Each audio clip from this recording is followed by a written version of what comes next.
we're gonna talk about scale levels. We have to. I think it's absolutely part of this ongoing conversation. Scale levels meaning like stability could mean stability in my macro form, my alignment, right? That I'm grounded, that my feet have a great relationship with the ground, that's leading my skeleton into a really appropriate kind of alignment all the way through my head and my eyes. But it could also mean stability in the internal mechanics, how I'm using resonance and how I'm using breath. So there's an outside and an inside, and that's what I mean by a scale level. And why scale levels are important is because they talk to each other. And that's what I was unpacking when we were talking about consciousness and subconsciousness, that we can use things here to affect things here, because one scale level is talking to the scale level. It's neighboring scale levels, they say.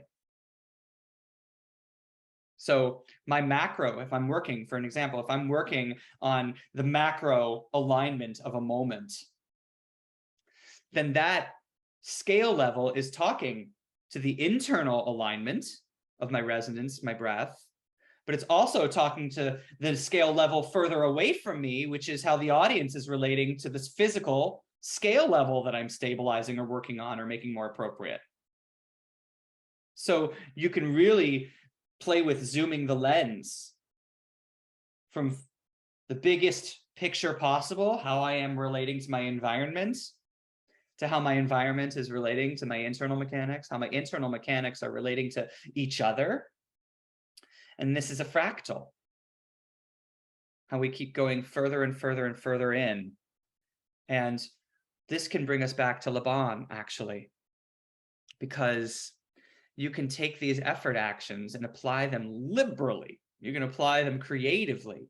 So if we were working with a student that has tremendous lip tension, and every time they sang, they had their lips in a certain kind of position, right? That position has a name. That name might be ring or might be press, because it's just a presentation of the tensioning of the system. We could say it's a fault if it's getting in the way, right? And so this person is always pressing their lips, let's say. This is how they sing. They're always pressing with their lips. And you ask them, can you press with your lips? So you're helping the consciousness realize that they have a subconscious habit. And now they're doing it on purpose. And then once you go with the flow that's presented, you can start to play with the flow. My old mentor used to say, tease out the habit.